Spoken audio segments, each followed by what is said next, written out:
What's up, it's your boy Elodreamx, and this is the history of Japan. Let's get right into it. Japan is an island by the sea filled with volcanoes, and it's beautiful.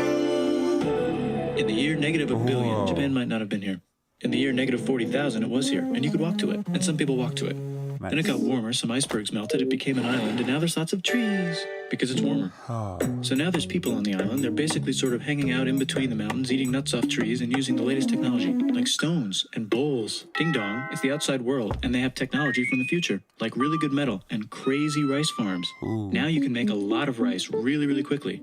That means if you own the farm, you own a lot of food, which is something everybody needs to survive. So that makes you king.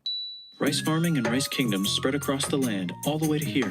The most important kingdoms were here, here, here, here, here, here, and here. But this one was the most important, ruled by a heavenly superperson, or emperor for short. Knock knock, get the door, it's religion. The new prince wants everyone to try this hot new religion from Viect. Please try this religion, he said. No, said everybody. Try it, he said. No, said everybody again, quieter this time. And so the religion was put into place, and all the rules that came with it. Then the government was taken over by another clique, and they made some reforms, like making the government govern more, and making the government more like China's government, which is a government that governs more. Hi, China, they said. Hi, dipshit, said China. Can you call us something else other than dipshit, said Japan. Like what, said China. How about sunrise land, said Japan. And they stole China's alphabet and wrote a book about themselves. And then they made lots of poetry and art and another book about themselves. Then they stopped moving the capital every time the emperor died and kept it in one place for a while, right here. And they conquered the north finally. Get that squared away. A rich hipster named Kukai is bored with modern Buddhism, visits China, and learns a better version, which is more spiritual. Comes back, reinvents the alphabet, and causes art and literature to be great. I wonder what the difference between the old and the new Buddhism was. Interesting. For a long time. And the royal palace turned into such a dream world of art that they really didn't give a shit about running the country. So if you live outside the palace, how are you supposed to... See, that would only happen in Japan. And anyone who's ever been to Japan, you understand how awesome it is. Like I lived there for 3 months, and it was just a blast. And it's just this artistic techno area that's so cool. Especially if you go to Akihabara, it's just like a mixture of art and technology. And it's just like there's literally like a skyscraper. Not a skyscraper, but like a building. It's pretty high, and they sell Pokemon cards in Akihabara and all the cool stuff you love, like all the retro stuff, right? I know Japan always gets it first, right? But they have the old school stuff too, all the stuff that this Sega Mega Genesis and all that kind of stuff. And they used to close the streets down, like just so people could like meet each other, trade Pokemon cards, do stuff like that. I don't know if they still do that in Akihabara, but yeah. Anyways, that's just a little bit of trivia. Protect your shit from criminals. Hire a samurai. Right. Everyone started hiring samurai. Rich, important people hired samurai. Poor people who could not afford to hire samurai did not hire samurai. Some days, some nights, some live, some die in the way of the samurai. The samurai became organized and powerful, more powerful than the government. So they made their own military government here. They let the emperor still be emperor, but the shogun is actually in control. Yeah. Breaking news, the Mongols have invaded China. We've invaded China, said the Mongols. Please respect us, or else we might invade you as well. Okay, said Japan. So the Mongols came over, ready for war, and died in a tornado. But they tried again and had a nice time fighting with the Japanese, but then died in a tornado. Oh, wow. Then the emperor overthrows the shogunate. Then the shogunate overthrows him back and moves to Kyoto and makes a new shogunate. And the emperor can still dress like an emperor if he wants. That's fine. There's more art, like painting with less colors, collaborative poetry, plays, monkey fun, tea parties, gardening, architecture, flowers. It's time for who's going to be the next shogun. Usually it's the shogun's kid, but the shogun doesn't have a kid. So he tries to get his brother to quit being a monk and be the next shogun. He says okay, but then the shogun has a kid. So now who's it going to be? Vote now on your phones. And everyone voted so hard that the palace caught on fire and burned down. The shogun actually didn't care. He was off somewhere doing poetry. And the whole country broke into pieces. Art, you can get addicted to art for real. Art is so beautiful. You can just enter into the world and just like you be gone. You know what I'm saying? So I totally get why this would have happened. But so epic that it happened on a countrywide scale. They're just like, you know what? Let's get right into it. All the way into the art. Like, you know what I'm saying? Forget all this real world shit. Let's get into the mystery world. Everyone is fighting with each other for local power, and it's anybody's game. Wow. Knock knock, it's Europe. No, they're not here to take over. They just want to sell some shit, like clocks, and guns, and Jesus. So that's cool, but everyone's still fighting each other for control, now with guns. And wouldn't it be nice to control the capital, which right now is puppets, with no one controlling them? This clan is ready to make a run for it, but first they have to trample this smaller clan, which is in the way. Surprise, the smaller clan wins, and the leader of that clan steals the idea of invading the capital and invades the capital. Wow. By the way, I don't know if you ever watched the episode of Samurai Champloo where the one guy had a gun and Jin like cut the gun and just smirked him. You know what I'm saying? Like he was trying to shoot Jin, and Jin was like, anyways, so cool.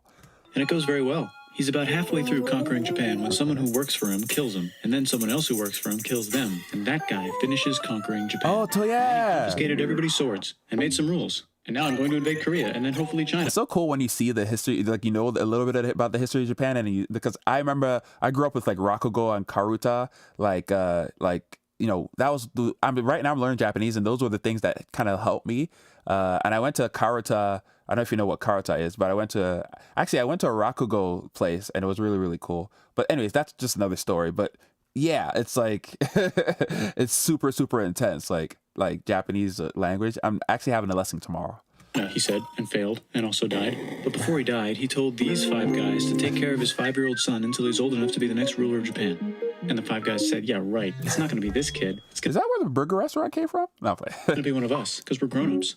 And it's probably going to be this guy, who happens to be way more rich and powerful than the others. A lot of people support him, but a lot of people support not supporting him. They have a fight, and he wins, and starts a new government right here. And He still lets the emperor dress like an emperor and have very nice things. But don't get confused. This is the new government, and they are Right. very strict. So strict they closed the country. No one can leave, and no one can come in, except for the Dutch if they want to buy and sell shit. But they have to do it right here. okay. Now that the entire country was not at war with itself, the population increased a lot.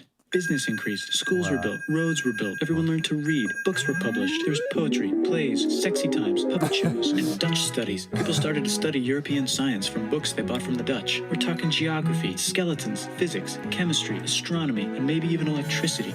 I remember there was this episode of like Japan's history. I watched a longer one, and it's like they were very embarrassed because they were like doing primitive methods of like science, and like doctors were very like they're like ashamed that like, whoa, I don't believe we've been doing it wrong this whole time, or our patients have been dying. And they were so like super excited about Western medicine, and they were like, oh, now we can do it properly. Anyways, I just thought that was really cool because they were like, oh, let's adapt as soon as possible, and they didn't. It was so awesome. You know what I'm saying? I feel like it's a lesson like everyone could like learn from. You know. Over time, the economic and cultural prosperity began to gradually slow down. Knock, knock. It's the United States, with huge boats, with guns, gunboats. Open the country. Stop having it be closed, Harry, all said right. the United States. There was really nothing they could do, so they signed a contract that lets the United States, Britain, and Russia visit Japan anytime they want. Choshu and Satsuma hated this. That sucks, they said. This sucks. And with almost very little outside help, they overthrew the shogunate and somehow made the emperor again and moved him to Edo, which they renamed Eastern Capital. They made a new government, which was a lot more Western. They made a new constitution that was pretty Western, and a military that was pretty Western. And do you know what else is Western? That's right, it's conquering stuff. So what can we conquer? Korea. They conquer Korea, taking it from its previous owner, China, and then go a little bit further. And Russia rushes in out of nowhere and says, stop, no, you can't take that. We were going to build a railroad through here to try to get some warm water. And Russia builds their railroad, supervised by a shit ton of soldiers. And then when the railroad was done, they downgraded to a fuck ton. Did I say downgrade? I meant upgrade. And Japan says, can you maybe chill? And Russia says, how about maybe you chill? Japan is kind of scared of Russia. You'll never guess who's also kind of scared of Russia. Great Britain. So Japan and Great Britain make an alliance together so they can be a little less scared of Russia. By the way, I know that flag is like kind of like what is considered for a lot of people the Nazi flag, but it's such a cool flag. Damn. It's so unfortunate. Like some of these, like people who are kind of bullies had the coolest flags. Feeling confident, Japan goes to war against Russia, just for a moment, and then they both get tired and stop. It's time for World War I. The world is about to have a war, because it's the 1900s and weapons are getting crazy, and all these empires are excited to try them out on each other. Oh my god. Okay, I'm waiting for the part this guy comes in, because like kawaii ne. We need some Pikachu in our lives. So much war. Meanwhile, Japan has been enjoying conquering stuff and wants more. I guess like Pikachu does like fight, but like, it's fighting. It's not Pikachu pick up a gun. Pikachu with a Glock. The next thing on their list is this part of China and lots of tiny islands. All that stuff belongs to Germany, which just had war declared on it by Britain because Britain was friends with Belgium, which was being trespassed by Germany in order to get to France to kick France's ass because France is friends with Russia, who was getting ready to kick Austria's ass because Austria was getting ready to kick Serbia's ass because someone from Serbia shot the leader of Austria's ass. Wow. Or actually shot him in the head. And Britain is currently friends with Japan, so you know what that means. Duh, Japan should take the islands, which they wanted to do anyway. So they called Britain on the telly to sort of let them know. And then they did it. And they also helped Britain a little here and there with some errands and stuff. Now the war is over, and congratulations, Japan. You technically fought in the war, which means you get to sit at the negotiating table with the big dudes, where they decided who owns what. And yes, Japan gets to keep all that shit they stole from Germany. You also get to join the post-war mega alliance, the League of Nations. Whose mission statement is to try not to take over the world. The Great Depression is bad, and Japan's economy is now crappy, but the military is doing just fine, and it invades Manchuria. In the League of Nations, it's like, no, don't do that. If you're in the League of Nations, you're not supposed to take over the world. Japan said, how about I do anyway? Japan invaded more and more and more and more of China, and was planning to invade the entire East. Probably they're trying to, like, you know, increase the economy because it was like the Great Depression right after the war. Got mail. It's from Germany, the new leader of Germany. He has a cool mustache and he's trying to take over the world and needs friends. This also got forwarded to Italy. They all decided to be friends because they had so much in common. It's time for World War II. Germany is invading the neighbors. Then they invade the neighbors' neighbors. Then the neighbors' neighbors' neighbors, who happened to be Britain, said, holy shit. The United States started helping Britain because they are good friends, and started not helping Japan because they're friends and our friends are not friends. Right. Plus they're planning on invading the entire ocean. The United States is also working on a large, very huge bomb, bigger than any other bomb ever, just in case. But they still haven't joined the war. War looks bad on TV, and the United States is really starting to care about their image. But then Japan spits on them in So they're already working on it. Okay. Hawaii and challenges them to war. And they say yes. And then Germany, as a symbol of friendship, declares war on the United States also. See, I thought like the German scientists like helped invent or finish the, start it or something. But I guess that they were already kind of working on it, and then they kind of had the scientists come in later on. If you guys know about that, let me know in the comments about like how the nuclear bomb was invented. Was it with German scientists' help, or were there like, already like people who fled Germany and then they were in America and then they're like, hey, we're gonna help you guys. Maybe some some German Jews, and they're like, I'm gonna help you guys because we want to make sure Germany doesn't win and continue the genocide. I don't know. Yeah, let me know. So the United States goes to war in Europe, and they help the gang chase Germany back into Germany. And they also start chasing Japan back into Japan. Ooh. And they haven't used the bomb yet and are curious to see if it works. So they drop it on Japan. Really? You have to drop it? Could you drop it on an island? They actually dropped 2. Wow.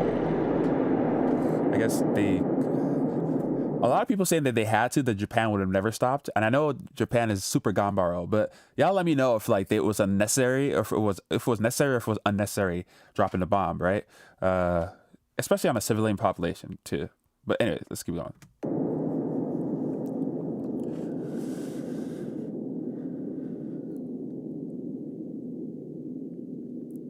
The United States installed a new government, inspired by the United States government, with just the right ingredients for a post-war economic miracle. Wow. And Japan starts making TVs, VCRs, automobiles, and camcorders as fast as they can, and also better than everybody else. They get rich, and the economy goes wild, and then the miracle wears off. But everything's still pretty cool, I guess. They had Goku at the end too. Hey, that was awesome. That was super, super cool. Y'all let me know what else you want me to react to. Got Mario right there. Cause yeah, that was just super, super fun. And History of Japan. Wow. Sugoi ne. So desu ne. Thanks for tuning in, and make sure to like and subscribe. And yeah, let me know what you think. Was this an accurate depiction, or were there some missing parts? And yeah, what do you think about the bomb? Was it necessary to drop it? Okay, so thanks for tuning in. Follow Elodreamx everywhere. I'm releasing a music video on Friday. If it has not already been released, probably has already been released. Thanks for checking that out. Make sure to share it. Make sure to share this channel too. I know this is plugging, but I got to plug, you know what I'm saying? So I can keep doing this for y'all. And thanks for tuning in. Stay blessed. Whoa, whoa, whoa.